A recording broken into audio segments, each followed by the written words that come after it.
So your dad was in the CIA, right? Yes. A society where a man will not be controlled by a female's feelings is a society that'll be successful. Let's take it back to Ukraine, Russia. Who are these people who decide they can start World War III? West is ruined by men who will sit there and allow their female to control them. China is, we do what's best for China. We don't do what's best for you. Do you have any regrets about the way that you closed the gap? No. Jay-Z sold drugs. All the rappers sing about selling drugs and killing people. What did I do? What's your opinion on Agenda 2030? Well, yeah.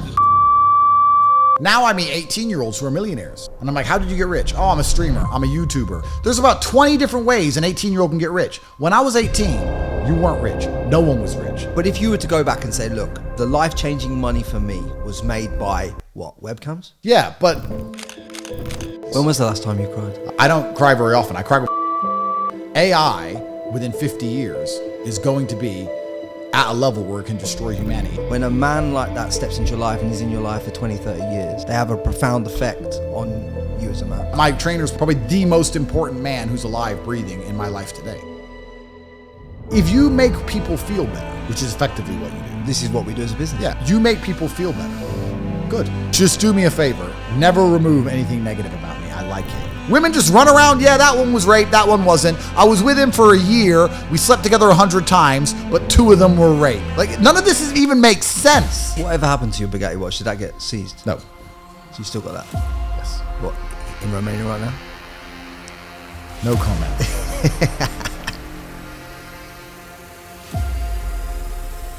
Do you think that now that Trump's in charge, that it's going to... Trump is Batman. Have you seen in Batman where he says, everyone hates me, but it doesn't matter. I'm not the hero they want, I'm the hero they need. If there's one piece of golden pearl of wisdom that you could leave and impart on this audience that's going to move them 1% forward in their life from today that they can take action on, what would it be? Well, that's a good question. There's a few stories about female prison guards that I've heard that may or should be told on this podcast.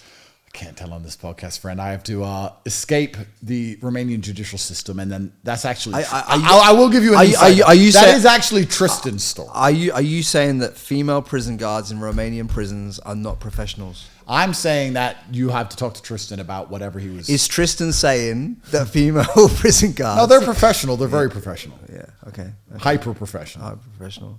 So they like to carry themselves well. Supposedly, that's what I heard. Supposedly. Were you two in the cell together eventually? Yeah. At the first, we weren't, but then we made a whole bunch of happy memories. And truthfully, the hardest times in life are the best times of life. I don't know how else to put it in a way that people understand. Whenever anyone complains about the bad things that happen to them, I think they have the complete wrong mental model. So where are you at with the case right now? Because I've been reading tweets from you lately. Yeah, that say you're at a pivotal point. Like, what pivotal point is this? The Romanian judicial system is interesting. I can't pretend to understand it even after all this time. But we recently just got a very big ruling where the judge ruled that 80% of the evidence against us is illegal evidence. It was illegally obtained, which means it was illegal. They illegally spied on us. They didn't have warrants. They didn't have authorizations. They falsified translations. They lied. The default just lied. The whole police setup was corrupt. So that all that evidence has been thrown out. So as it currently stands, in the very simple form, is that they had a file, side 1, side 2, a bunch of evidence in the middle. The file still exists, but 80% of the evidence in the middle has been thrown out. So now we have to see if the file is strong enough to proceed. And from my understanding, it's not. Has it been completely thrown out, or is there an amendment period? There's a 5-day amendment period, but there's no way DCOT can possibly amend what they have in these 5 days. So what I believe they're going to do is take the first file and second file, mix them together, and just throw it back to a judge just to waste more months of my life before a judge reads it all again and then lets us go. So along this process, what is the time frame in terms of like whether you're going to be convicted or not convicted of your supposed crimes? Years. We're years away from anything substantial in either direction. I might be free to move soon. But like I said, the Romanian judicial system is extremely it's the Soviet system. It's not like we know in the West. It's very slow. It takes a very long time. And the reason I'm struggling to answer this question is because the more I've researched the Romanian judicial system, the more frustrated I've been at my position. To me, in my current mindset, the case doesn't exist. And I'm just living my life. And I'm home because I want to be, because it's raining.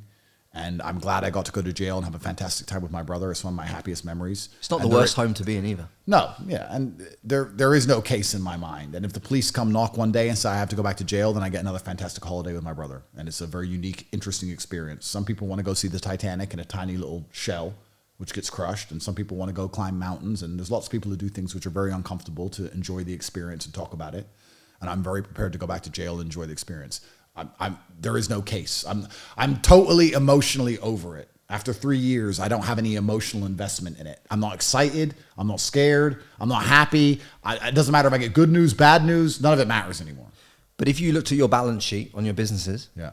you've probably made more money in the last 3 years by being at home than if you'd been out flying around the world to Croatia. Yeah, I've probably made a lot more money being at home than I would have made if I was traveling and living my life in some respects. But in fact, I would actually love to somehow split myself and have the version of events where I didn't get arrested and the version of events where I did get arrested and add it all up at the end to see if I made more. Because although this has made me monumentally more renowned, it has geographically restricted me, and it has resulted in a lot of bans and banking and processing problems and money laundering charges and all this garbage, a lot of seizures, lots of money was taken.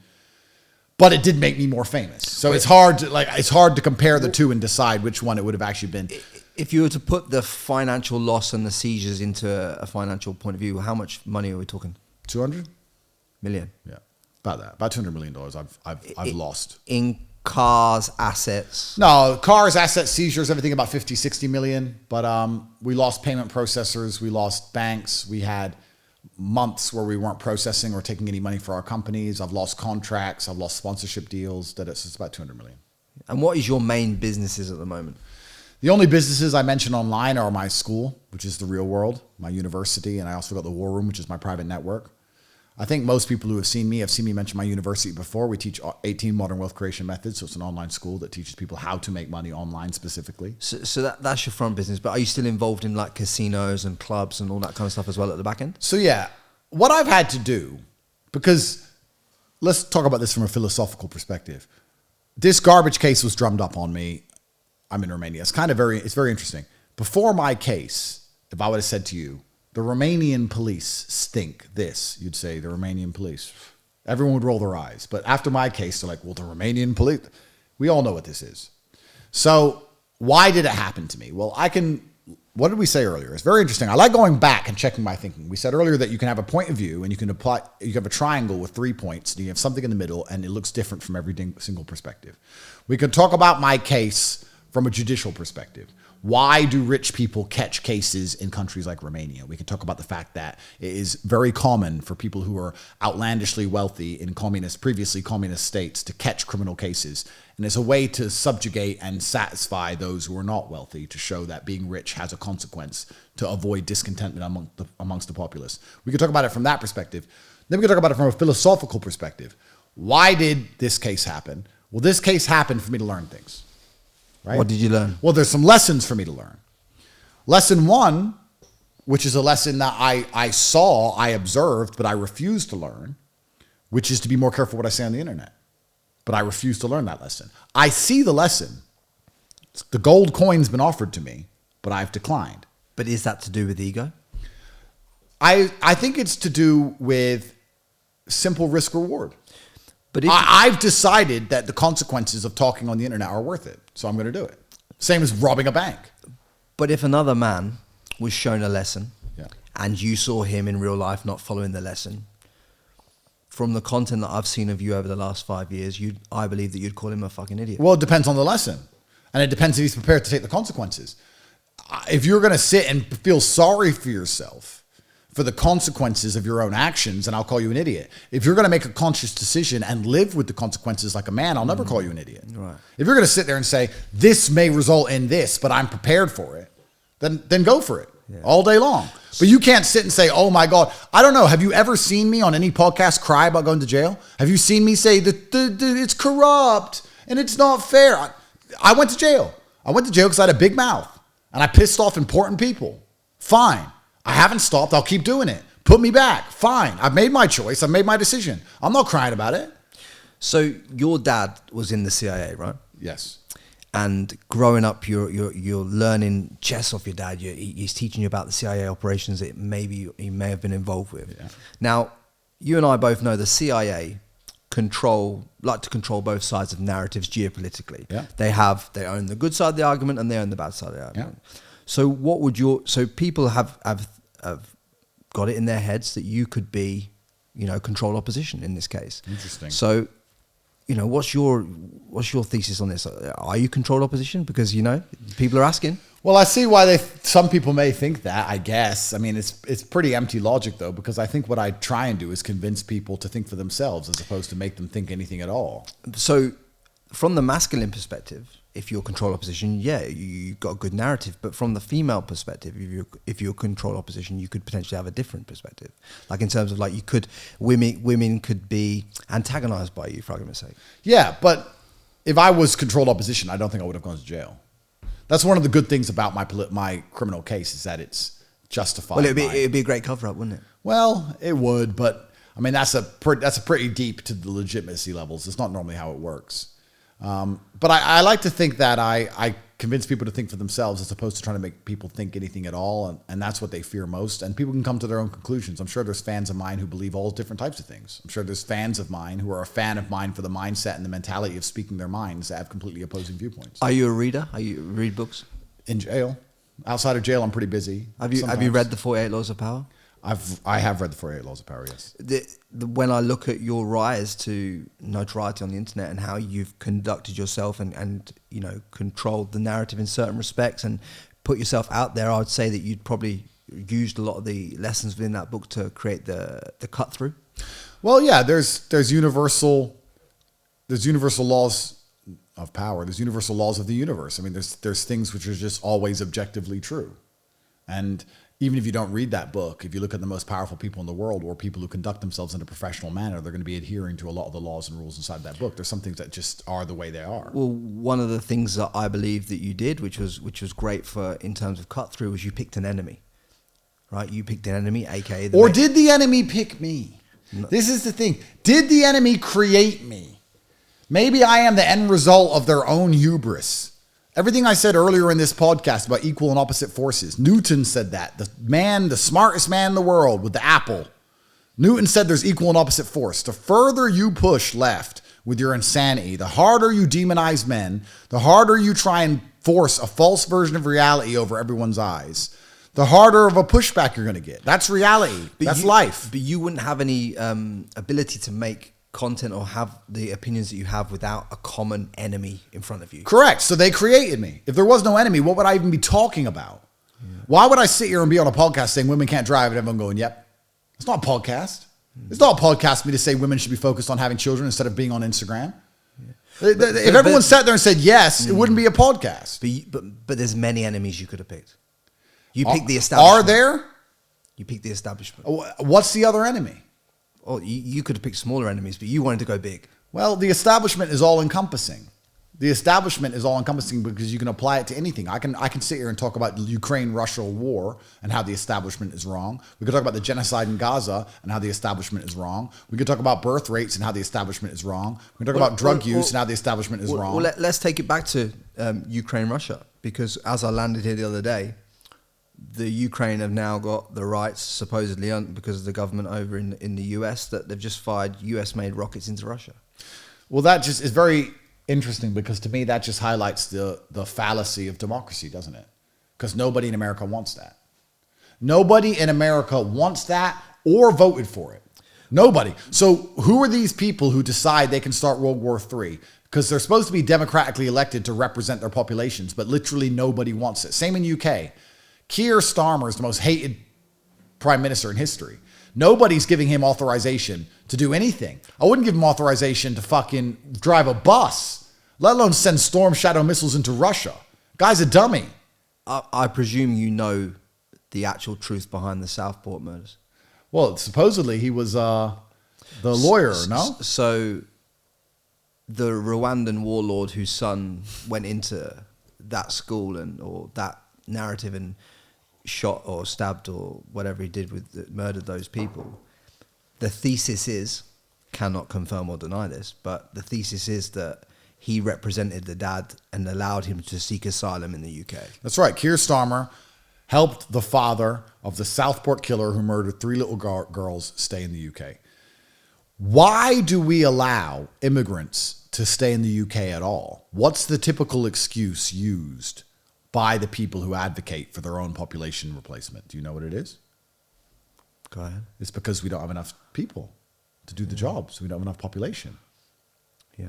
So, because we're from, like you being from Luton and me being from Peterborough, that is a breadbasket of the UK in terms of agriculturally, and we've both seen growing up that lots of Eastern Europeans came there to work the fields, to pick the vegetables, because the European, like the English men, wouldn't do that job. No, it's not because they wouldn't do that job. It's because Europeans, Westerners, native peoples are cucked by their females and don't have children.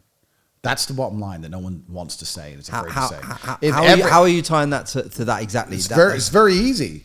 If every British family had 10 children, there would be children who would go and do the jobs, like there used to be. My mom is one of 7. My father is one of 9. Only 2 generations ago, every Irish family had 10, 12, 11 kids. If people still had large families, people would do jobs at all levels of the economic ladder. Now they have 1 or 2 kids, and it doesn't work anymore. It's broken down.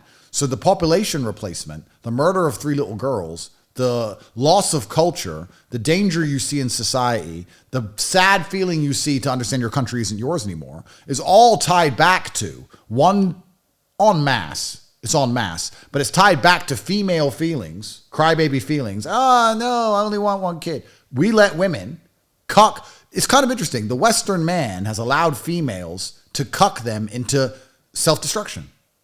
You're watching your society wash away in real time because women tell you what to do. And other societies don't have women telling them what to do. And that's why they have population increases. In the Western world, we've allowed women to come along and decide that Birkin bag and Instagram likes is more important than kids. And as you take that one individual mindset, exceptions don't disprove the rule. If you extrapolate it out across 80% of the female population, wasting her most fertile years going to parties and dancing and jumping up and down in Mykonos, sleeping with the bartender for no reason, taking birth control.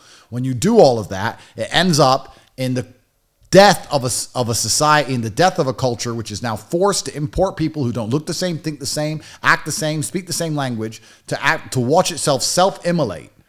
So it's very interesting. We're now talking about something which we can tie all the way back to the thing we were just discussing earlier, which is a man standing there, allowing his female to control him with her feelings. That mindset, extrapolated out towards society, equals decimation. A society where a man will not be controlled by a female's feelings is a society that will be successful. A society where a man allows a female's feelings to control him results in societal decimation. Well, the only control that a woman has over a man is sexually and lustfully. That's it. Well, yeah, she can restrict sex and she can cry and nag. That's her control. Those are her control mechanisms. If you're the kind of man who falls for those control mechanisms, you're the kind of man who's ruined the West. Literally. The West is ruined by men who will sit there and allow their female to control them. I just told you how. Rwandans, Zimbabwe, fuck knows where, who cares? Aliens, Mars, it doesn't matter. People are coming to the UK and replacing the native population because the native man is scared of his wife. That's the bottom line. You're scared of your wife. You're scared to have as many kids as you need to have. You're scared to say something racist or homophobic or unapologetic. You're scared to say she can't even drive. You're scared to tell your woman she can't drive. You think the people coming into your country are scared of chicks? You're gonna lose. It's a battle. The red ants have come. The black ants are going to die. It's the squirrels. There was a red one and there was a gray one. I can't remember which one was which, but some of them got their ass whooped. I remember seeing it in the news. That's the bottom line. The people coming to your country ain't scared of girls. You are. You're scared of your wife. And then what they do is, because men don't want to admit they're cowards, they try and wrap it up in virtue. I'm not scared of my wife. I just respect her. And me and my wife were best friends. She tells you what to do, G. Shut up. You're a pussy. She tells you what to do, and when you extrapolate that across your society's on fire. And then you start talking about immigration levels. Oh, maybe we need to vote in someone who'll stop the immigration. It's too late. You're getting outbred within your own country, 20-1. You're getting outbred. This is coming from a brown person. I'm mixed race. I'm sitting here telling you that the brothers are having children. And the white people aren't. You're getting outbred at simple fucking math. White people are going to be gone from the UK in 150 years because they were sitting there listening to women tell them what to do. And how does a woman tell you what to do? She doesn't force you. She restricts sex or she cries. So now we can go down, and it's actually very interesting because once again, you have the triangle. You have the worldview in the middle, and you have the three perspectives. The woman is in the middle of the triangle, crying her eyes out because she doesn't want to listen to her man. She doesn't want to have more children. You can look at that from her perspective. Being pregnant's hard. Being a baby factory isn't interesting. She has hobbies. She has things she wants to do. She already has kids. She wants to focus on them. Completely valid perspective. The man's perspective. Well, he respects his wife. He wants to make sure his wife is happy. He doesn't want more children, but he doesn't want to do it at the expense of his wife's happiness. He wants to, come to a compromise. That's the man's perspective. But then you have the societal perspective. And the societal perspective is we need children to pay taxes to support this whole Social Security pension scam. And we need slaves to do slave labor and low-cost labor who are going to work for minimum wage. And if you ain't going to do it, then someone else is. And we're going to bring them here to do it. And society is going to collapse as a result. And we don't give a shit. So then you have to sit and ask yourself, if you had to choose one perspective, well, what would you choose? It depends if you're a woman, a man, or the society, right? It's kind of interesting. This is where you have collectivism against individualism. Certain countries are collectivist. China's collectivist. China is, we do what's best for China. We don't do what's best for you. We don't do what's best for me. We don't do what's best for man or woman. We do what's best for China. That is one mindset. In the West, we have a different mindset. We're individualist, which is fantastic for entrepreneurship. It's fantastic to make people think outside the box and want to launch rockets into space and all these amazing things. But it's hard when you have to come along and try and tell people. You can't tell British women, have kids now. You can in China. You can literally say, get pregnant. Now, you could try and incentivize them. You could try and convince them. But you'd have to do that through culture, tax breaks, etc. What's really interesting is that the British state isn't even doing that. The British state isn't even trying to convince them. It's just decided to open up the border to fuck knows who. And if 3 little white British girls have to get stabbed to death as a consequence of their ideas, they don't give a shit. If you talk about it, you go to jail. They don't care about you. They don't care at all. I'm the enemy, supposedly. But all these things tie in together. It's actually very, very interesting when you observe them from above and see how everything's tied together. There would be no need for immigration at all. You could have completely closed borders if women didn't want Birkin bags and instead wanted families at 17, 18. Completely clean borders, yeah. Well, you could close the borders absolutely and have no population problems at all if women were getting married at 18, having their first child at 19, and having kids until they were 30. If every single family was doing that in the West, like they used to, there would be no immigration at all. What years do you reckon that stopped? 70s? Probably. Yeah. Probably. Something around that. I think that's probably when mass immigration started to happen in the UK. Yeah, and again, there's no light without dark. If you do that, you lose female in the workforce, you lose female ingenuity. All these fantastic female entrepreneurs you just talked about, we would lose them. There's no light without dark, but we would gain a population. Yeah. Then you have to sit there and analyze as a professional, what's more important, the future of humanity and a population or a makeup brand? I mean, I think to me it's pretty simple, but to the makeup brand owner, it's not simple because they want their makeup brand. They don't want to sit there and be a baby factory. I get it. But anyone who's offended by what I'm saying is an idiot.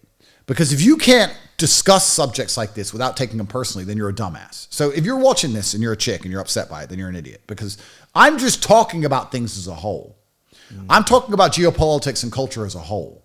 Our individualism also is very beneficial for us in terms of something like a legal case, like my particular legal case. We believe in innocent until proven guilty in the West, supposedly. We actually don't, which is another argument, but supposedly we do. We believe in, did the individual do it? We believe in, is this person going to jail? In China, they don't believe that. They believe in what's good for the state. Well, 2 people got murdered. We can't have a murderer on the loose. It'll put fear into people. And the police will look incompetent. So someone has to go to jail. Oh, but he didn't do it. Who cares if he did it? It's not about him. It's about the state. Someone has to pay for it. Someone has to pay. Put him in jail. Different mindset than us. So there's pros and cons to the individualism and collectivism. One of the pros of individualism is the entrepreneurship. I actually said that specifically, both masculine and feminine. It's fantastic that we get young men, young women who will do anything it takes as individualists to go and try and make as much money as possible. But one of the downsides is without the collectivism, it's very hard to say, for your nation, for your society, do this. For your people. It's very hard. If I were to get 100 white families in a room and say, for your people, have kids, they'd all be like, I don't know him. Fuck him. No, I don't want kids. No, I want Birkin. They just don't care. It's individualistic mindset. What do you think about the future of America now? Trump, Elon, Vivek, all these people are coming in. Well, he saved America. The American experiment was over, and now it's been reignited. If Kamala won, America was done. Quick one for you guys. If you're loving this conversation and you're getting immense value, consider hitting that subscribe button and turn the notification bells on, as it lets us know that we're creating the right content for you at the right time. And when I say done, I don't mean like it would have been a unfortunate political reality. I mean, it would have literally been done. The dollar would have collapsed. World War III would have begun. It would have ended. America was teetering on the end of its lifespan anyway. Empires don't last that long. It's been around for about 250 years. That's usually how long an empire lasts in the modern age. So it was coming to the end. They've got some extremely exceptional people who are extremely motivated to make radical change. I like to believe they can save America and retain its hegemony. And if they can get to space first, which it looks like they can with Elon's help, if they can get AI under control before the Chinese can, which it looks like they can once again with Elon's help, Elon's extremely important. If they can do those things, they can cement American hegemony into the coming century. So I really think that America's been saved. I look forward to perhaps even living there and moving there. But do you think that Elon's got his best intentions at heart? Because at the end of the day, this is the man that's talking about putting chips in people's heads. Well, yeah, there's no light without dark. So there is a dark essence to him. 100. Well, of course there is. Of course there is. So what is that in your opinion? Well, yeah, I mean, you can look at Elon from your perspective, and you can say he's an evil person who's trying to make cyborgs control us all, or you can say he's a person who's trying to advance technology and help people who can't walk again. Which one do you believe he is? Well, I don't have to believe he's either one, because but you would have a belief. No, but I like Elon, so I believe he's intelligent enough to understand that if the technology can be invented, it will be invented. So good or bad actually has nothing to do with it. If the technology can be invented, it will be. That's if it can. The clouds are here, it's going to rain. You can say whether that rain is good or bad. You can sit around and talk about how the rain is necessary for the plants to grow, or how the rain's going to get you wet and you're getting pneumonia and die. You can decide if the rain's good or bad. That doesn't stop the rain coming. So his argument is pretty simply that if we don't make the technology, someone else will. And I actually believe I have better intentions, or America as an entity has better intentions than if the Chinese get to the technology before we do, because it's coming either way. So I don't think good and bad actually has anything to do with it. Every single thing that's invented could have been used for good and could have been used for bad. A car is used for good and bad. A gun is used for good and bad. A fork is used for good and bad. There's nothing that's ever been invented that wasn't used for both good and bad. Is it a scary future that we can imagine with AI and chips in our brains? Absolutely. But isn't it even scarier that the man that controls the AI, that controls the chips, that controls the car, that's collecting all the data, that's controlling the robots, that's putting the chip in your head and firing the satellites up that are doming over you, isn't it the man's the same guy that controls all of that? Isn't that dangerous? Is it dangerous that a man has that much power?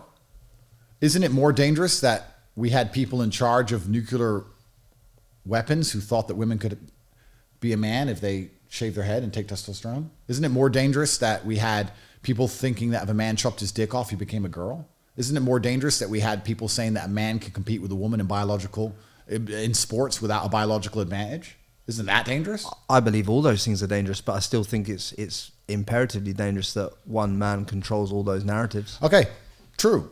You're right. That gives him a lot of power. So then let's analyze this. It gives him almost unchecked, unprecedented power. You're right. So he's monopolized power because he's monopolized very important industries, which are going to be innovative and control the future and control different planets, perhaps.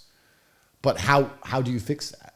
I mean, we can try and break up his monopoly, but if he's the only one with the expertise, then the technology simply doesn't get invented at all by the West. There's a technology wall around China. So I would argue, we talk about things like Neuralink. China probably has it too.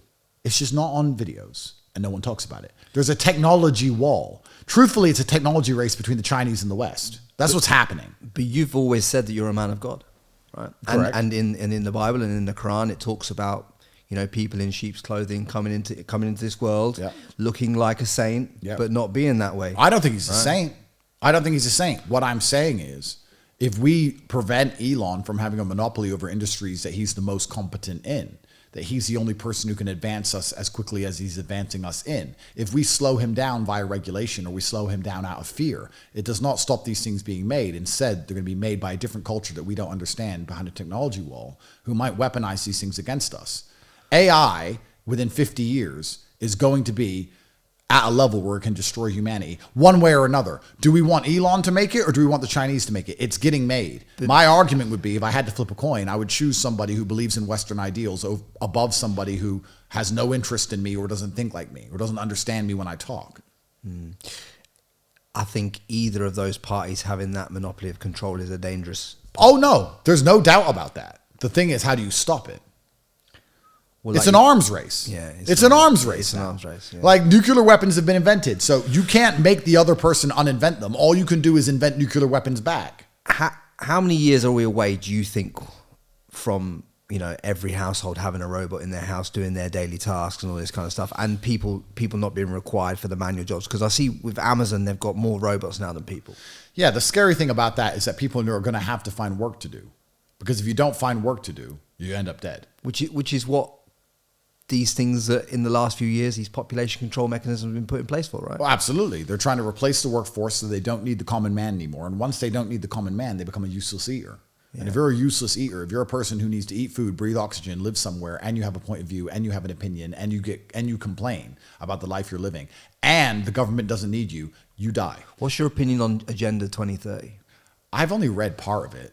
And I'll be honest with you, the first half I read seemed pretty sensible to me. It didn't even seem that crazy. No, that's Project 2025 I'm confusing it with, I think. Yeah, Agenda 2030 is all about, you know... Oh, population reduction? Population reduction, eating insects, all this kind of narrative. Well, yeah, that's exactly where we're headed. 15-minute cities. Of course. Once the Matrix doesn't... Think of how badly the system treats the average man. And the system needs the average man. Think of the fact that they inflate your currency, you can't afford a good lifestyle, you can't afford to buy a home, your woman doesn't respect you, your society isn't safe, there's drugs everywhere, you're not allowed an opinion online or you're going to go to jail, your government effectively hates you and ignores everything you say, you have no democratic choice. Think how much the system hates the average man that it needs. Imagine how the system will treat the average man that it doesn't need. Imagine how much worse it's going to get. They're going to lock you in your house, you're going to have your daily allocation of bugs to eat, and if you complain or misbehave, you get shot in the head. Useless eaters in every single society across human time end up dead. If you're not useful to the system or part of the system, you're going to die. So the scary thing about the AI replacement of jobs is not that we're going to have all these jobless people, because all these jobless people have to get culled. They have to go.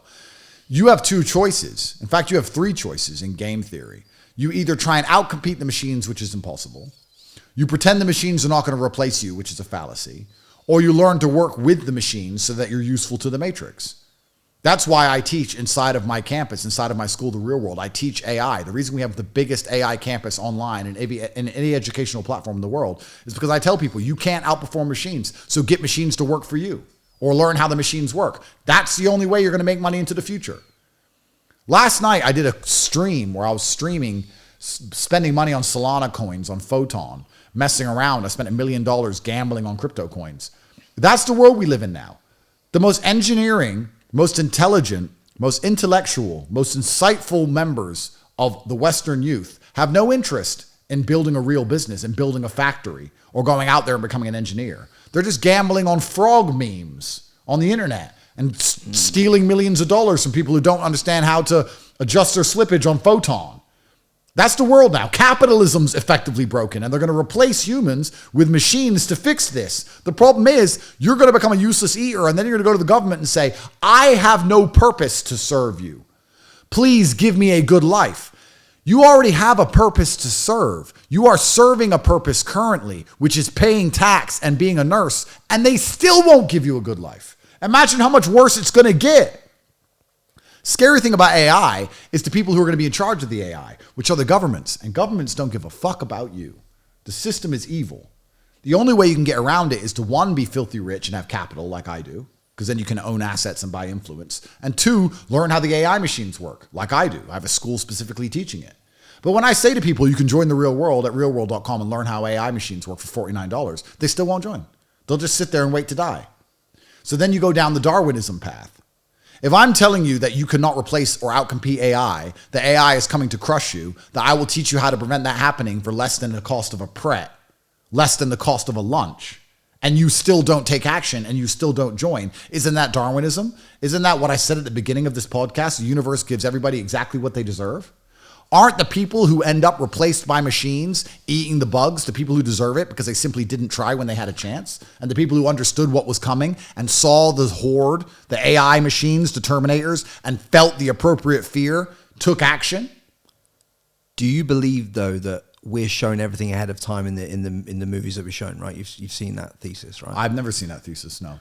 Well, there was a movie I watched once called In Time. I remember watching it when I was younger, right? And it's all about how these people have these like AI time things in their wrist, and and they get turned off if they don't compete for the amount of time, and they can't. You know what I'm saying? There's more people with more time, and that's kind of I don't see it actually physically in this real world right now, but I see it playing out on a longer time frame. Yeah, like in terms of iRobot as well. Another one. Everything that Elon's building, it's all played out in iRobot. 100%. So it's like even when I looked at the last Tesla share meeting when they were talking about the car and the robots walking around. That was all just like watching iRobot again. Yep. So in order to get you to buy in, they have to, for karmic debt, they have to show you ahead of time what's happening. Yep. Right. And then you have to accept that that's happening in order for them to be free of karmic retribution on what they're putting into this world. Right. That's true. So what have you seen that you've seen in this world that we're talking about right now that is coming down the track that you're seeing that's going to be here in the next 5 years that you've seen ahead of time that we're being complicit in? Well, I think we're complicit in everything.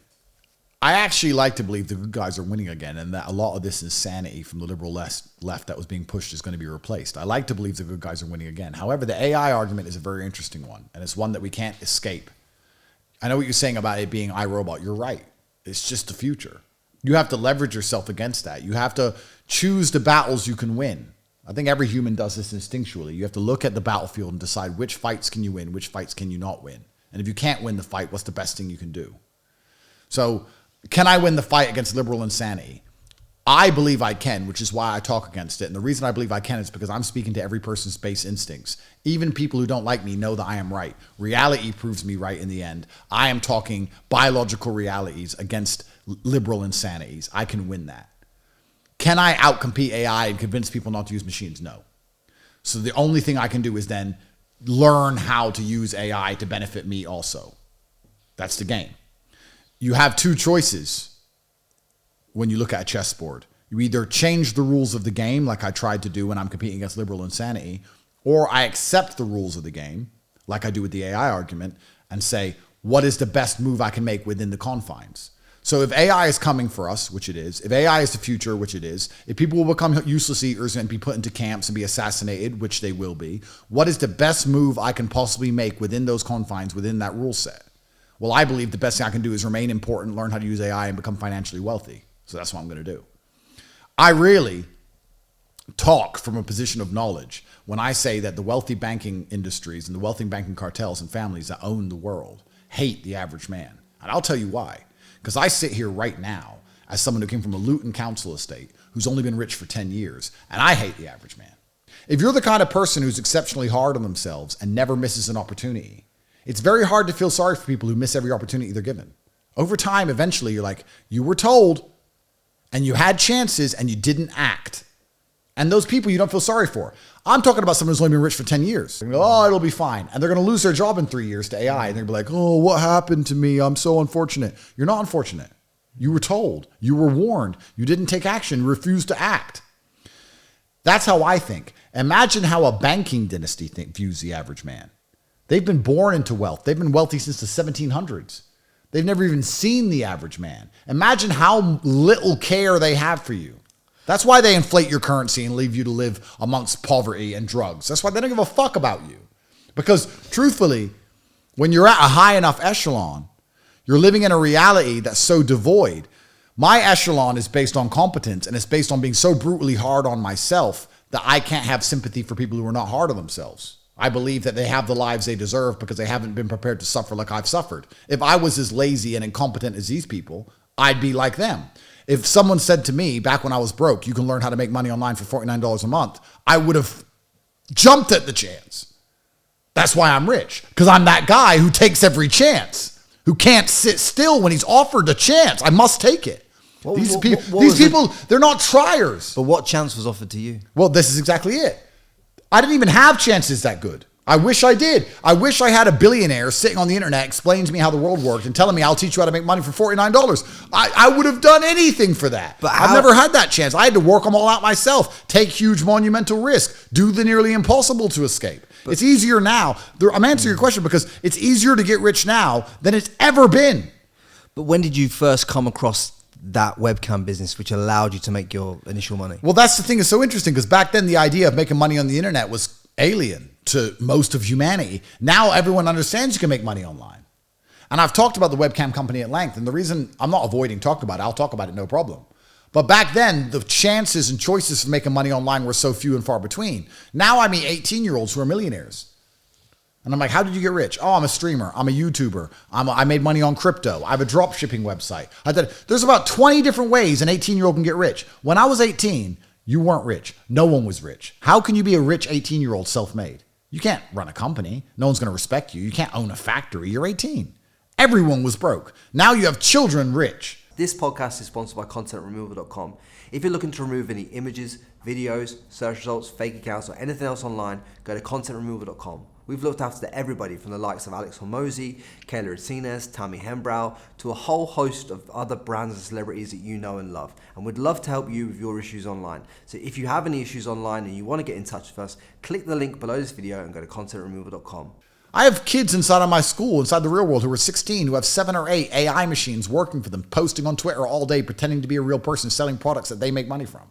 And when I sit here and say you can learn how to do that so you don't end up going broke, there's going to be people who don't join the school. This is my point about Darwinism. This is my point about how the universe gives everyone what they truly deserve. The kind of people who jump at chances are going to win. But we are running out of time. You have to get ahead of the AI machine before the curtain finally closes. We have 10 years until the schism is too large, until the line in the sand is drawn. And you're going to have the people who understand how to use the machines who are financially wealthy. And you're going to have the people who are broke who are going to stay broke forever. This social mobility we're currently experiencing is generational. It's once in a generation. 20 years ago, it was impossible for a broke person to get rich, almost. Nearly impossible. Now it's easy. And in 20 years again, it's going to be impossible again. So you'd say then that AI is a bigger opportunity than crypto right now? I'd say what's interesting, actually, is that if you use crypto and juxtapose it against AI, it's kind of amazing to me how more people are not using AI to get rich. Because let's imagine this. Let's do a thought experiment. Before crypto was big, 2008, before Bitcoin was a thing, if I tried to explain crypto to you and explain the opportunity it posed, it would be quite a hard grasp. You say, you can send money on the internet. You say, you can already send money on the internet. We have PayPal. No, but it's not dollars. It's this other coin. Yeah, but why does that matter? Oh, because they might ban you on the internet and you lose your banks. I'm not banned. I say whatever I want on Facebook.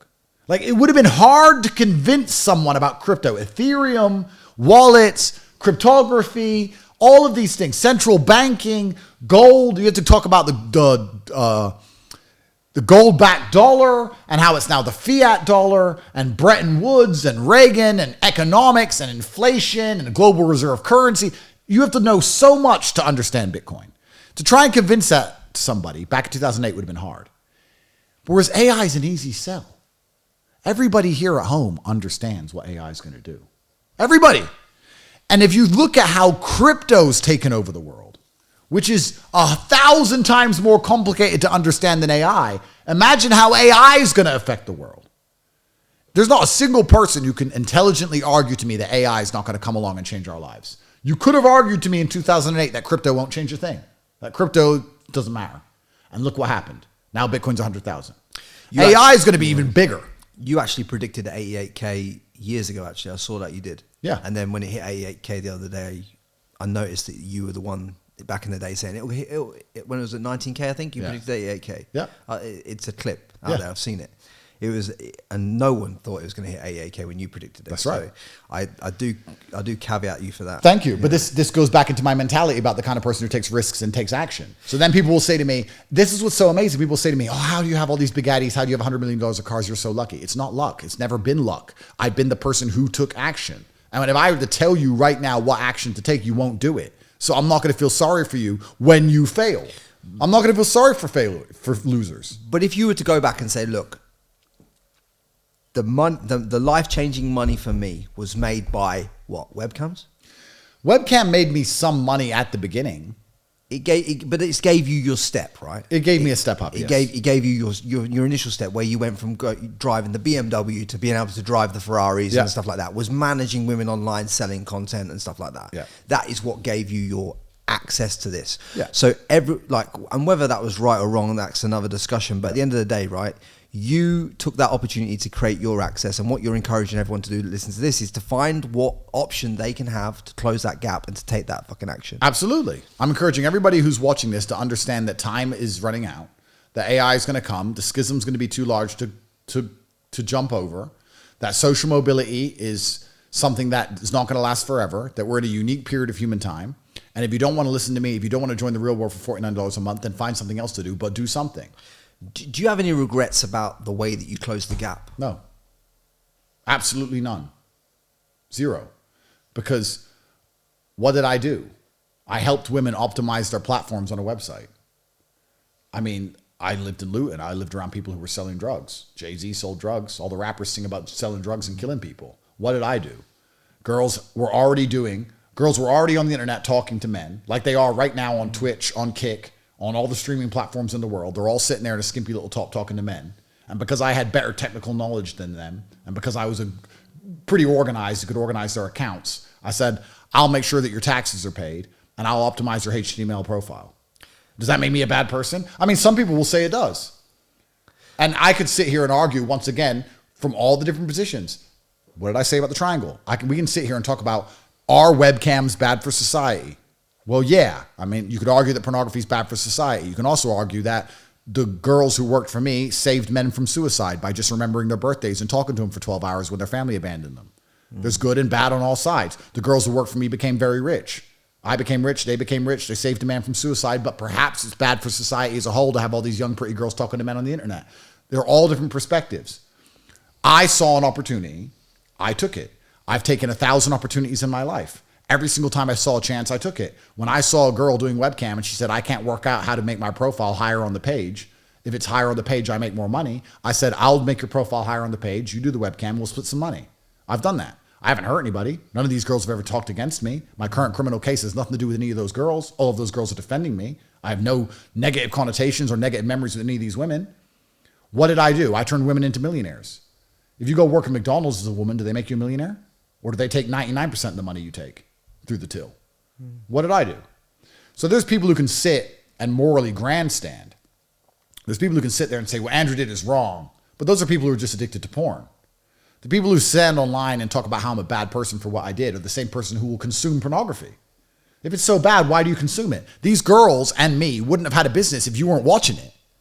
The men who were upset by the fact that I had a business that had women online talking to men are the exact same men who are on these websites trying to convince these women to meet them for money. They're trying to solicit girls into prostitution.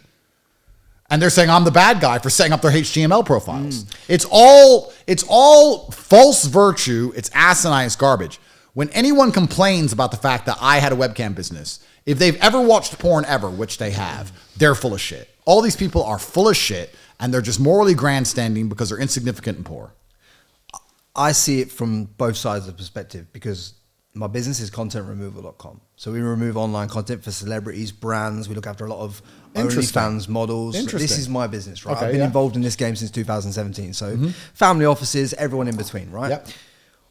I've seen it from the point of view where XYZ girl puts content online, and I've physically spoken to hundreds of these girls that after putting content online for a long enough period of time, they become they're very lost within themselves. There's a lot of emotional. So they regret their decisions. They regret that. They regret their decisions. They feel some of them can feel. Obviously, they put blame on the OnlyFans managers that drove them to it. So and ultimately they have to pay a lot of money to remove the content potentially. So what I'm saying is, I've seen it from your side of the narrative. You took the opportunity, but I've also seen it from these women are hurt, soulless, can't have relationships. Okay, well, one, I've never had that scenario. No woman who's ever worked for me has complained. But two, are you saying that women regret their decisions and blame somebody else?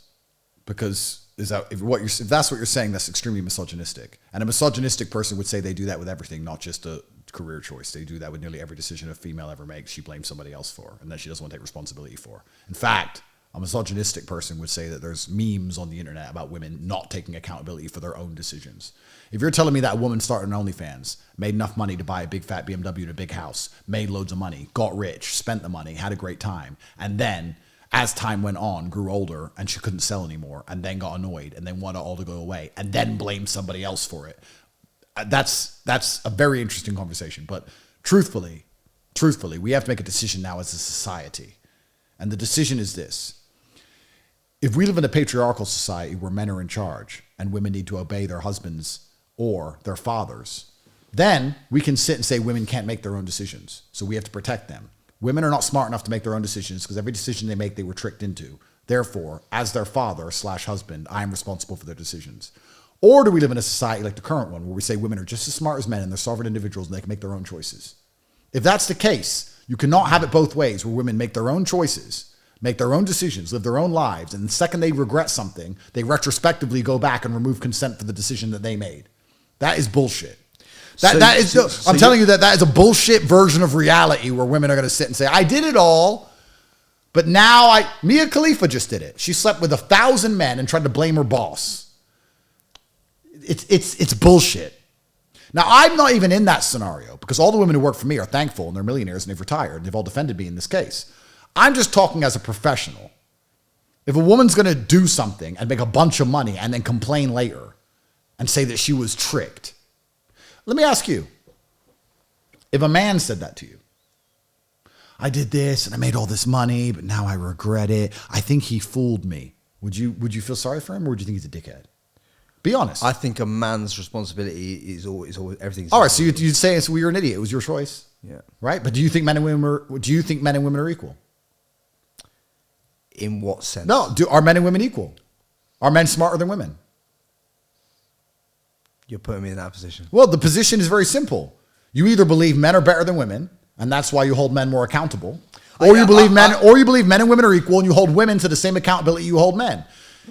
Most people in the world we live in today, because society operates on a double standard, are living in a double standard, where they're going to sit there and say women can drive, women are just as good as men, women are smart, and women are sovereign, and women make their own decisions. But the same second a woman says she regrets her own decision, she was forced into it, they buy it. You have to make a choice. This is a logic fail.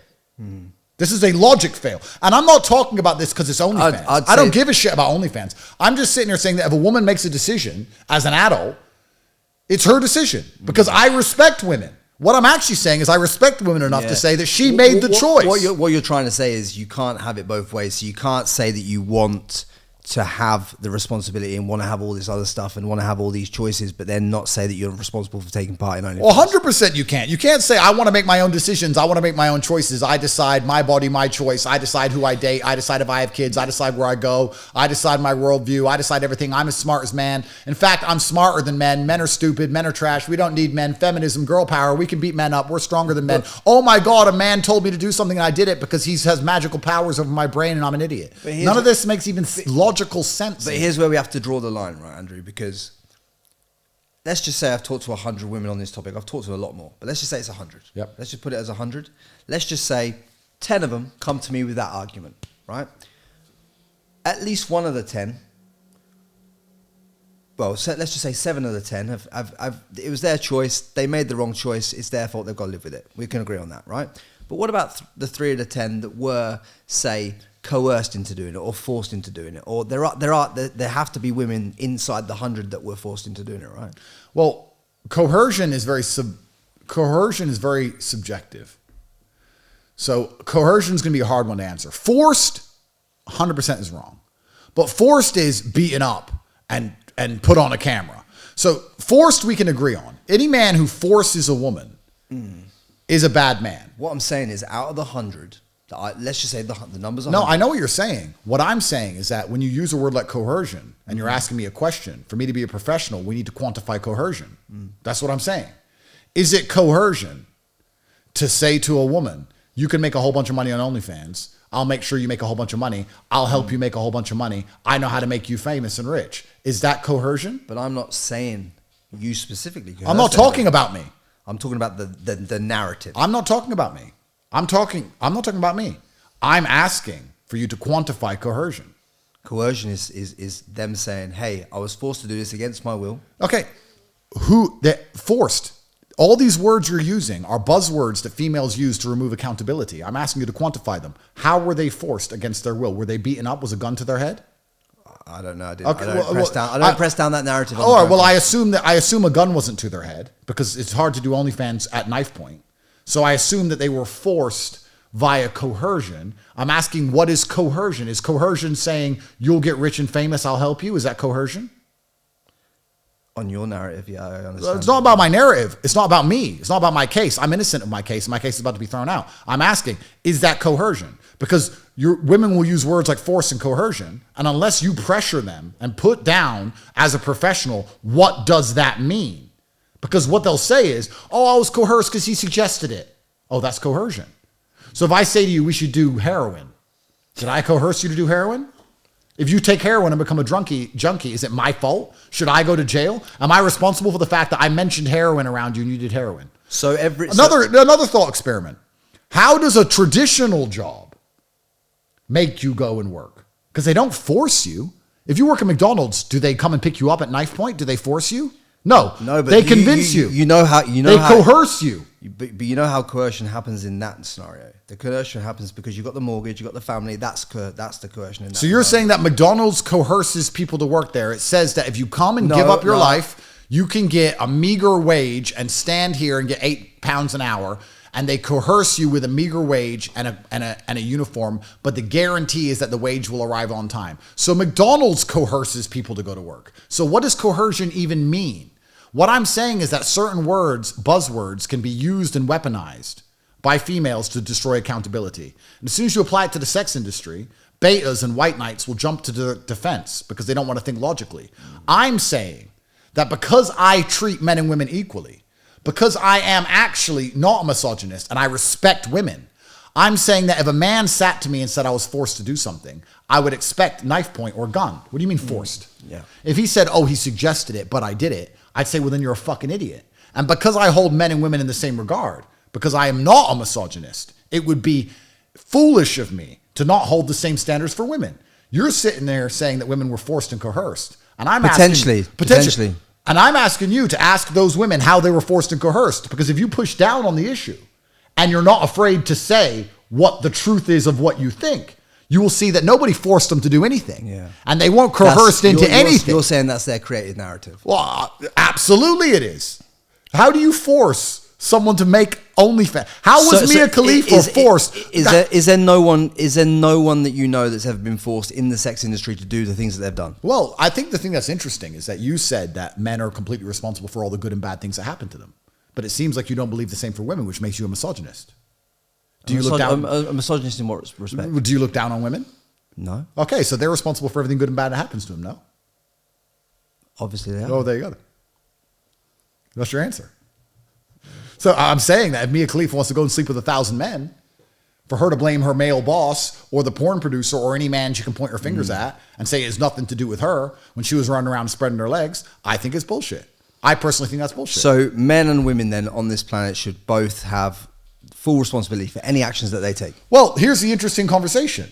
Because the interesting conversation is for you to give responsibility over yourself to somebody else, you need to give them authority over you. I'm responsible for my children. And I'm responsible for their safety, which means I have authority over my children. I can tell my children what to do. I can tell my children to be quiet, shut up, don't put your finger in the plug socket, eat healthy, don't eat candy, because I am responsible for them. I can't be responsible for a child that doesn't listen.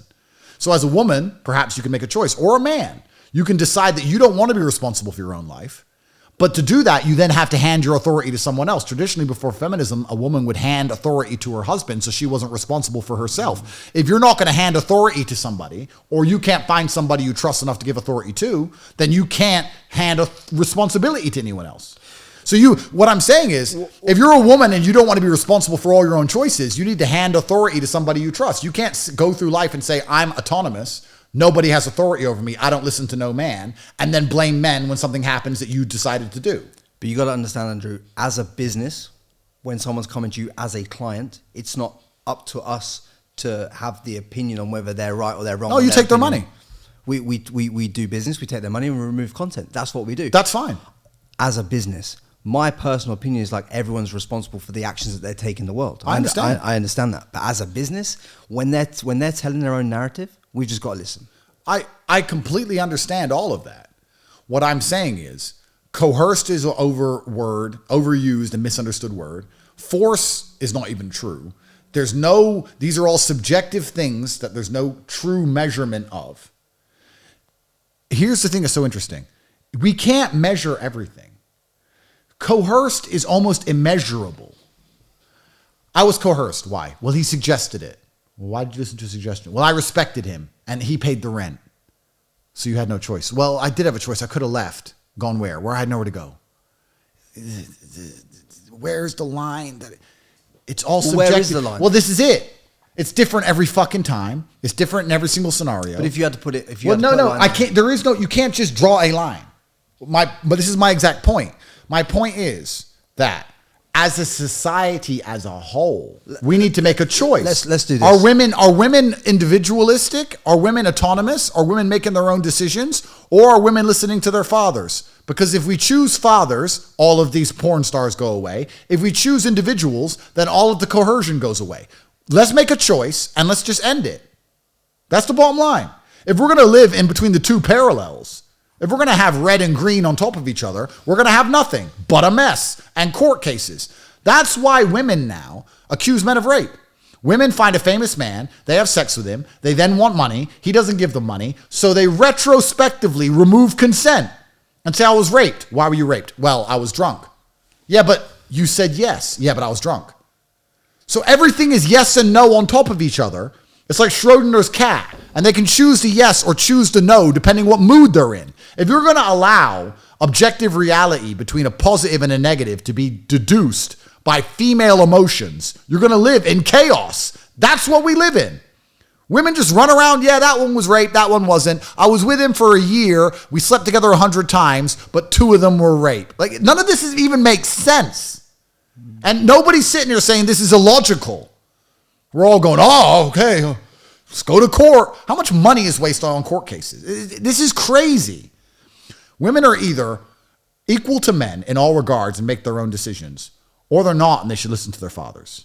And unless we make a binary decision, we're going to be somewhere in the middle, floating in between, where women are going to do whatever they want when it works out and take all the credit when it works out well, do whatever they want and blame someone else when it works out bad, weaponize the legal system against men, use words like force and coercion incorrectly. People are going to be unfairly arrested. Women aren't going to listen to their fathers who try and protect them from all this garbage. No man is ever safe from avoiding a fake rape claim in his life, ever. Like, this is insane. That's what's going through my head when you tell me about this woman who was forced to do OnlyFans. I have a strong suspicion, sir, and I don't have any clue who this woman is. I have a strong suspicion that she woke up in a nice house and she drove a nice car and she had nice handbags and nice shoes, all bought from OnlyFans, and she made her content and she had a great time and she bragged about how much money she was making. And then when the money dried up, she tried to play innocent, found God, said sorry, and pretended she never wanted it there, and blamed a boyfriend of hers who was probably only with her for a small percentage of the time she was even an OnlyFans model, and got none of the money. That's what my suspicion is. Perhaps I'm wrong, but it's... What you're describing is buyer's remorse. They've bought into something. It's earned them the money. It's earned them everything that they said they wanted. Then they've decided further down the track when it takes something away. Well, I wanted to be famous and I wanted to be rich and I wanted to talk on the internet and tell the truth. But I didn't cry when I went to jail. You understand? Mm-hmm. They're crying. When was the last They're time? crying. They're crying about the consequences. When was the last time you cried? I don't cry very often. I cried when my father died. Guys, over the last 5 years, you've watched me travel around the world building this podcast in 9 countries with over 200 entrepreneurs. And one of the key things that I've learned is that every single one of these successful people have a playbook. They have a play-by-play of how they're going to operate their life, their mindset and everything else so they can scale. So they can scale their money, their business, their life and everything. I want to break that down for you. So what I've done is I've set up a weekly email that's going to be going live week in, week out, giving you a play-by-play of some of these the most top entrepreneurs in the world so you can understand how they're executing on their plan so you can execute on it too. If this is something that interests you, click the link, sign up to the email below, and that'll be coming out weekly. That's it. Yeah. I think there must have been a time before that because I've cried once in 20 years. Well, I've been in many boxing gyms. You've been in many fight gyms in your life.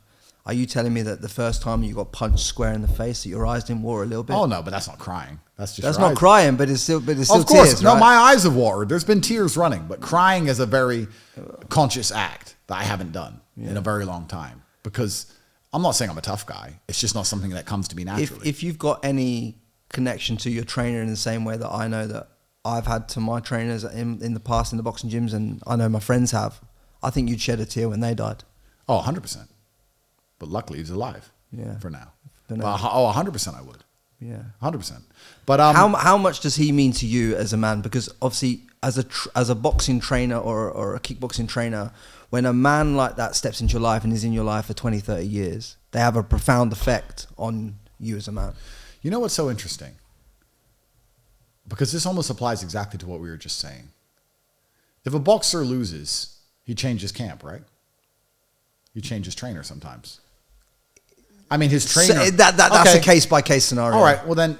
some have more loyalty than others. If a team loses, they change manager, football team. Let's just use Anthony Joshua as an example. Like he's changed camps quite a few times recently. All right, well, let's also talk about a football team. If a football team loses, they change manager, right? Yeah. The manager is responsible for that team. Yeah. So he has authority over them. Doesn't he tell them what to do? Tells them what time to train, what time to be there, tells them what to do. He trains them. It's all responsibility and authority. It's all responsibility and authority. I became good under my trainer's tutelage by listening to him. And he was responsible for my career and responsible for my performance in the ring. I was responsible too, but he had a huge degree of responsibility because I gave him absolute accountability because I did everything I was told. That's a basic dynamic of humanity. When you find somebody you respect, you hand authority over to them so they have responsibility over the outcome. That's a basic dynamic that used to apply between men and women that doesn't apply anymore. But yeah, absolutely. Well, my trainer is probably one of the most important, probably the most important man who's alive, breathing in my life today. Probably the number one most important outside of my brother. Because he lives out here with you, don't he? He's back and forth. He's going everywhere, and God willing, he'll live forever. He's strong enough. Yeah. But yeah, I mean, he taught me everything I needed to know, and I was just very good at listening. I just complied. Yeah, that's how I got good. I think one of the things you mentioned there is like you outsource the decision making to your trainer. But one of the things that boxing or kickboxing teaches you is that yes, you outsource that to the trainer, but ultimately, if you lose in a ring or you get your ass kicked, that is your responsibility. Yeah. So there's outsourcing. This is where it can get a little bit misconstrued with the other topics that we're talking about. Because like, well, on one topic you outsource responsibility, but then when you lose in life, you have to take responsibility for that. Yeah. Well, also taking responsibility, especially as a man or as a person, allows you to be competitive. I think this is where, I don't want to talk too much about the male-female dynamic, but women don't go through the world thinking I need to be competitive. They go through the world saying I want to be happy, which is different. Does happiness exist to you? I don't think it's important. I am already happy, and I'm happy all the time, even when bad things happen. I'm always a happy person. I don't operate in the happy, sad paradigm. So to me, I'm always happy because I don't measure it. If you don't measure something, it doesn't exist. Right? It doesn't matter. So the only things that exist in anyone's life then is what they give attention to. Absolutely. If you give attention to depression, you're depressed. If you give attention to how happy you are, you're always going to be measuring if you're happy or not that day. If you don't think about those things, they don't exist. I don't give measurement to them. What are some of the things in life that you've given attention to that you feel that at the time you wish you hadn't? That's a good question. I'm not sure if I've ever done that because I've always been optimizing for competency. I've always been optimizing to be as competitive as possible. And to do that, you need to take absolute self-accountability because that gives you control over the situation. But in order to get to the level that you've got in life, Andrew, you've had to make mistakes in order to learn to do that. So you'd have had to give attention at some point. No, I just don't think I was good enough. I just don't think I was good enough at the time, but I understood that I can retrospectively look back and realize where my mistakes were and get the feedback required to get better in the next time I do it. I wouldn't say I was giving attention to other places. I just simply was inexperienced. Yeah. So I've been very inexperienced. I've been naive. I've made mistakes. Every single human has. But I've always blamed myself for those mistakes so I can optimize for competency in the future. I think that's the masculine mindset. Whereas the woman, perhaps, the typical female, will not optimize for competency so she doesn't have to learn from her mistakes. Instead, she'll make excuses for her mistakes or blame someone else so she can be happy again because she optimizes for how she feels as opposed to how competent she is in a future scenario. Have you ever seen this within your own family, within the women in your family, where they've not taken responsibility for some of the things that they've done? I don't have to. I mean, I don't want to be. I see men and women as equal, of course, but I find it very disgusting that there's some memes on Twitter talking about women not being able to take accountability. It's very, very terrible that they'd make such misogynistic memes. I never laughed at any of them. It's terrible. It seems like it's almost a common theme amongst humanity that people understand women avoid accountability. Do you think the word misogynistic is overused now? Well, yeah, of course. Like every word, it's been weaponized. It's weaponized virtue. There's another thing you have to understand about the world is that most people aren't genuinely virtuous. They just weaponize virtue to attack you. The people who attack me saying that I'm dangerous to women are the same people who believe that a man should be allowed in a woman's changing room. So they don't care about right. They don't care about women. If they cared about women, they wouldn't want men in the women's changing room. They just hate me. So instead of attacking me for whatever, because it's difficult because I'm rich and tall and successful, instead, they're going to come along with this weaponized virtue and pretend I'm a bad person. These people don't care about women, and they don't care about what I say. They just hate me. Most virtue isn't real. It's just a weapon that people use. They bundle something up and throw it at people. Yeah. So this whole misogyny crap isn't even real. It's not even real because the liberals who are so offended by it also believe that if a man chops a stick off, he's instantly a girl. So these people have no concern for female rights, no concern for female safety. These liberals also want Rwandans to come move into the UK who stabbed 3 little girls to the death. So if they cared so much about women, why are they not going out there and complaining about all the immigrants coming? No, they won't do that because it doesn't fit their narrative. They don't give a shit about girls and they don't give a shit about women. And they attack me with misogyny because they can't attack me on anything else because I'm too successful. That's all it is. It's bullshit. Do you think that now that Trump's in charge that it's going to force the UK to act differently? I hope so. Because one thing that America has that England has really lost is that America, as fucked up as it was, still always has and always will love a winner. Yeah. England is a bit more, you're not allowed to be a big brash winner. And the number one thing that England needs right now is a big brash winner and a guy who's not scared to be the bad guy. Trump is Batman. Have you seen in Batman where he says to Gordon, I think he says, everyone hates me, but it doesn't matter. I'm not the hero they want. I'm the hero they need. Everyone thinks I'm the bad guy, but it doesn't matter. I'm going to do the right thing. You can think I'm bad, but I'm going to save you all anyway. Even the people who don't like me, I'm going to save them. That's what Trump is. And that's what we need in the West. That's what we need in Western Europe. Europe now is falling behind so drastically. In 2008, I believe it was, or maybe it was 2016, but I think it was 2008, the EU and America had the same GDP per capita. It was like the same living standard. Now America's almost double. Europe is going broke in real time. Every millionaire in England's leaving. Taxes are going through the roof. Crime's through the roof. Europe is literally falling apart. They have an invasion of people who don't respect the culture. The police can't keep up with anything. So instead of trying to fix the problem, they just arrest the people who highlight the problem on Facebook. All of it is insane. Europe is falling apart. And I'm hoping Trump can reignite a masculine culture because that's what it really needs. You need a masculine culture in Europe to no longer accept this bullshit from our leaders who aren't democratically elected, who are more interested in going to war with Russia in the name of Ukraine than they are saving their own people. We need people to stand up and protect their society and protect the people they care about and avoid all this garbage that's going on. And that comes from a not only patriotic, but also paternal position.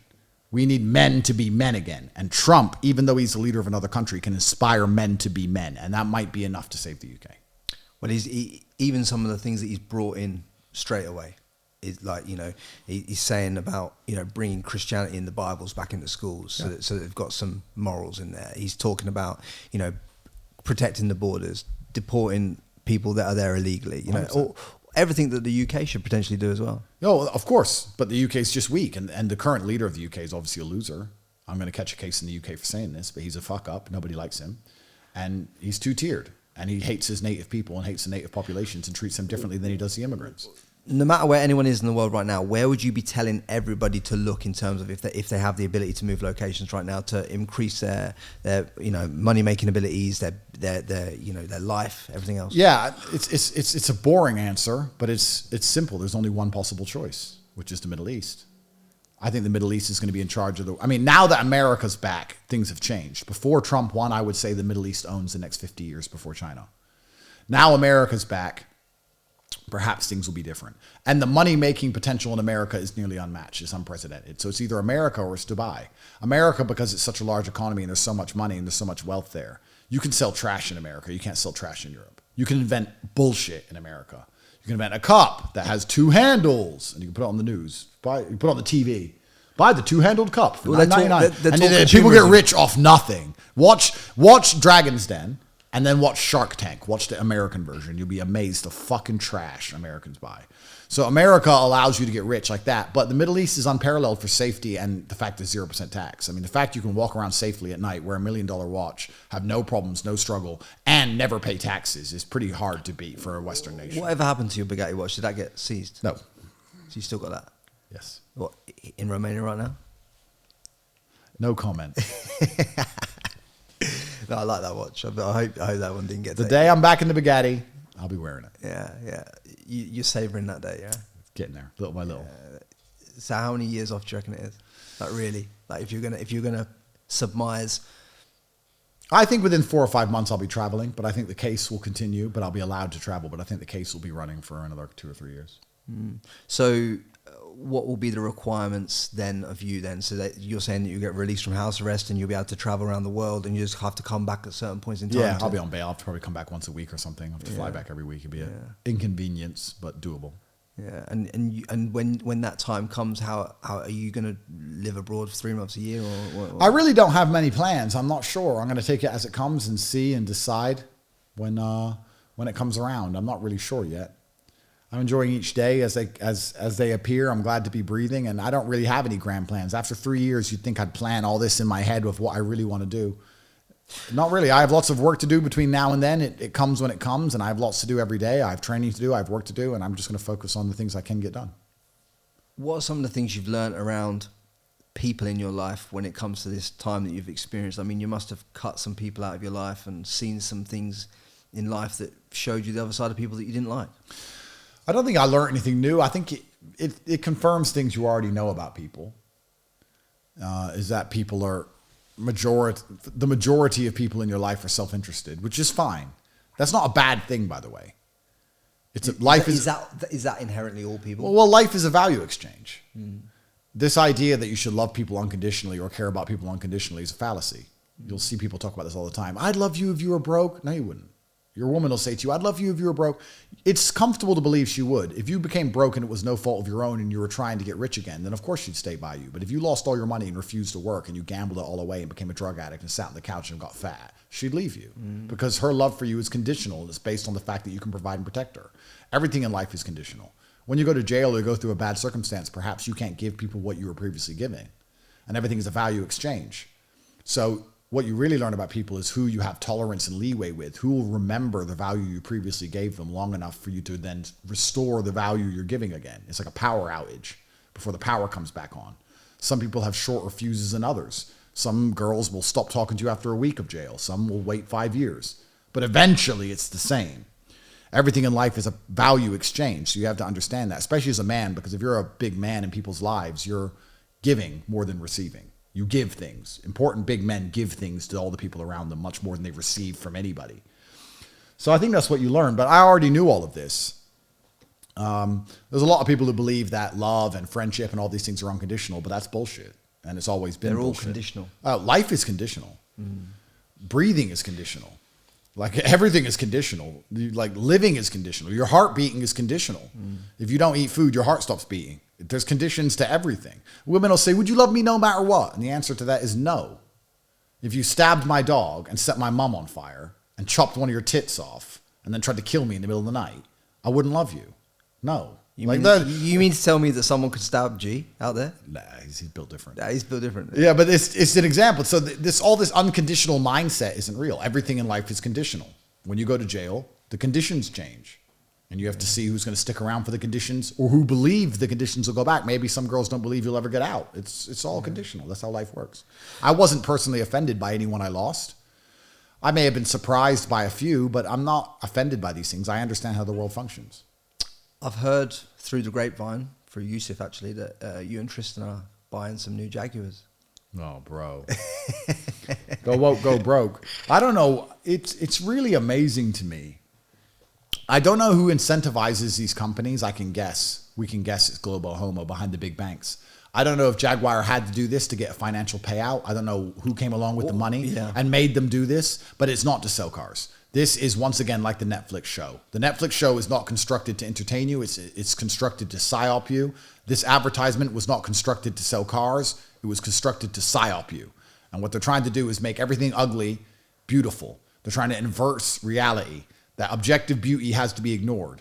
In a beauty pageant, the big-titted, blue-eyed, beautiful blonde is ugly, and some random short, previously man midget who chopped his dick off has to be the pretty one and the most beautiful woman. It's all just attacking objective reality so that your senses are under so much constant bombardment that you can't decide what's true and what's false anymore. If you don't know what a man and a woman is, you don't know what up and down is, you don't know what left and right is, of course you can't tell what's a lie on the news. You haven't got a fucking clue because your mind is under assault. This Jaguar advert is a mind assault. It has nothing to do with selling cars. It's hiring some gay guy they were forced to hire by some big bank who bailed them out of their bankruptcy so they can sit there and psyop you and attack your mentality with this constant bullshit. It's not even funny. It's not entertaining. It's not artistic. There's nothing good about it. It's just literally dog shit.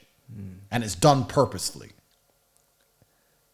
That's my opinion on the Jaguar advert. In case I was because I wasn't clear enough. In case you weren't clear. Yeah. Let's go back to this content removal conversation because I want to hear how you approach this. Right, you own contentremoval.com at this point, right? Sure. Woman comes to you, you're at this point selling her content removal for her thing. She tells you that she's coerced. How do you approach that sales conversation to close that deal? Oh, that sounds terrible. Yeah, this happens quite often, but don't worry, we can clean it up. Pay here. Perfect.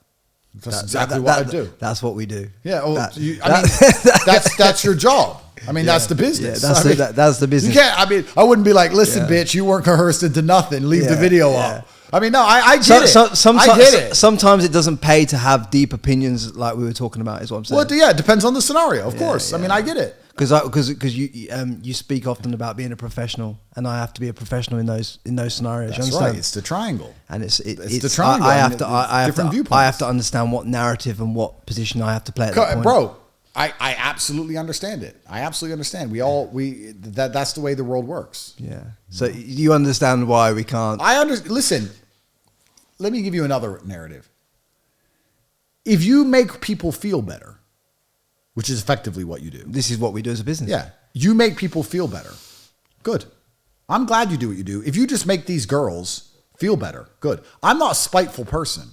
Although they're lying about being coerced, although it was their own decision, they are now currently upset and you can make them feel better. That's good. I'm not against that. I'm not saying it should stay up for eternity to make them suffer the consequences. Yeah. I'm not saying that. I'm saying they can't blame a man for what they did. No. You can't put a man in jail for it because that's what they'd try and do. If you were to come to him and say, you were coerced, police were to come, you were coerced, you go, yeah, him. She'll fucking ruin a man's life like a dummy, even though she spent all the money. I'm saying that's not allowed. But if you can make her feel better, then do it. Make her feel better. I have no problem. I like positive energy in the universe. I'm a positive man. Why I'm talking about these things is because it's very important, because you understand that if a woman tells you she's coerced and then the police go to her and say, you've been coerced, make a police report, and the police officer starts writing down that she's coerced, a man will have his fucking life ruined. What I'm saying is that this will affect a man. That's scary. But if it's just removing content and everyone's happy and you're getting paid and her content's gone, then fantastic. I have no good. You see, I don't want to watch these old porn shit videos made on a BlackBerry anyway. I don't give a fuck. But just say there was a guy out in the world right now and his name was Andrew Tate. And sounds like a very intelligent man. He may or may not have had unfair online content put out there in the world, and he may or may not ring me, and he may say to me, Frankie, there's not fair content on the internet.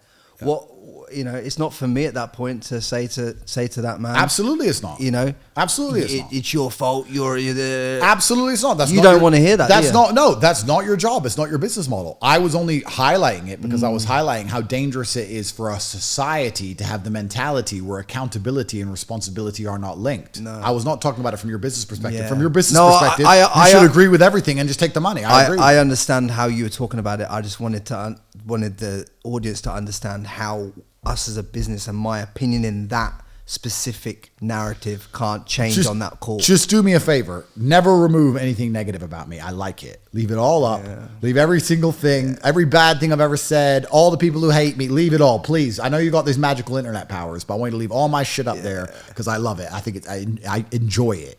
I like that people are making these hit pieces on me. It's great. Yeah. Genuinely gives me positive energy. I feel happy when someone's going to go through and spend hours of their life trying to insult me while I drive my Bugatti around. It's fucking fantastic. I can't wait. I find their girlfriend on Instagram. I message the girl. I fuck the girl. It's great. Please, leave it all. Leave it all? All of it. All of it? Please. You're not trying to get reduced rates? No. Leave it up. Leave it up. Andrew, I'd like to summarize and finish the podcast off with this question because I really think it allows you to articulate everything about this conversation and your life experience, right? If there's one piece of golden pearl of wisdom that you could leave and impart on this audience that's going to move them 1% forward in their life from today that they can take action on, what would it be? Well, that's a good question. I'm under the mentality, and it kind of ties back into what I said earlier, that you are exactly not where you deserve to be. That is one version of reality. That's one version of events. And although that's true, I want to put it in a different way. You're exactly where you wish to be in life. Even if you think you are not happy where you are, I can promise you are. Because if you're truly uncomfortable, you can't even sleep. If I put you on spikes, you can't lay down. You only lay down even if you're semi-comfortable. What I often hear from people and see from people is that they get very motivated for short periods of time. They'll be very motivated to change their life for 3 hours, and then they'll just go back to playing video games, and they're actually not unhappy with their life. They're fine to play video games and eat beans on toast and sit around in a small little apartment. They only become unhappy for a few hours now and again. That's when they talk about how motivated they are. That's when they talk about how hard they want to try. But in general, they're actually perfectly fine with their life, meaning they wish to be there. If they wished to be anywhere else, they wouldn't be doing what they're doing. And by extension, they would be exactly where they wish to be. I want you to understand at home, whether you're successful or unsuccessful, you wish to be where you are. If you wished to be big, you'd be big. You would train all day, every day. There is no such thing as wanting to be big and wishing to be big truthfully and not being big. If you say to a man, do you want to be bigger? They'll all say yes. But do they really wish for it? Oh, you'll take it for free. Well, you'll take anything for free. You'll take a Toyota Corolla for free, but you won't buy one. Taking something for free is very different than going out there and earning it and paying for it. They're very different things. So you're as big as you wish to be. You're as rich as you wish to be. You live where you wish to live. Because truthfully, when you wish for something with all of your heart, never in history has the universe or God failed to give it to you. Anything you've ever truly wished for in your entire life, you have gotten 100% of the time. So then the logical extension of this mindset is you have to analyze and decide, one, why you wish to be where you currently are. Why? And two, if you want to change that, where you actually genuinely wish to be, because you have to make sure you really want it. Everyone will say they want to have $100 million. Everyone will say it, but it's not true. And if you don't wish for it, you're never going to get it. And in fact, you won't even elevate from your current position unless you're more realistic with your wish and say, I don't want 100 million. I just want 1 million. That's my advice. I've got one more for you. Sure. Secret round, you know? Let's go. Because I wrote this one and I want to get your opinion on it. If power corrupts, and you've built immense power, how do you ensure you're not becoming the very thing you fight against? That is a very good question. And like I said earlier, I try and self-analyze. I try and look at things outside of my own emotions, but of course I'm human and I'm fallible. I can't. The truthful professional answer is I can never guarantee I'm not becoming the thing that I said I was fighting against. And I already see this because if a liberal gets censored now on X, now that it's changed sides, I don't give a shit.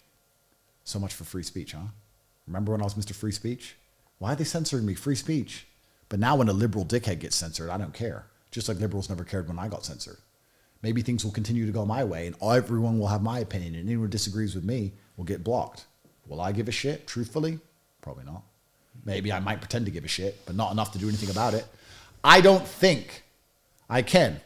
Power corrupts. Absolute power corrupts absolutely. We're all human. We're all fallible below God.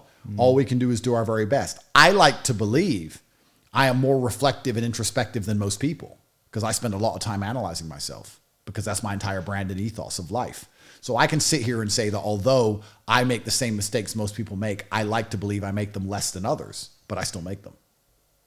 I love it. And that, my friends, is Andrew Tate.